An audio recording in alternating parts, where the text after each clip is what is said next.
सोमनाथाय नमः। ॐ मल्लिकार्जुनाय नमः। ॐ महाकालेश्वराय नमः।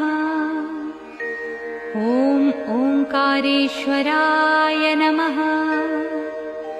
ॐ वैद्यनाथाय नमः।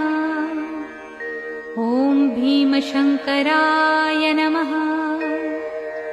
ॐ रामेश्वराय नमः।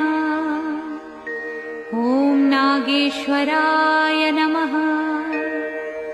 ॐ विश्वेश्वराय नमः। ॐ त्र्यंबकेश्वराय नमः। ॐ केदारेश्वराय नमः। ॐ भुस्मेश्वराय नमः।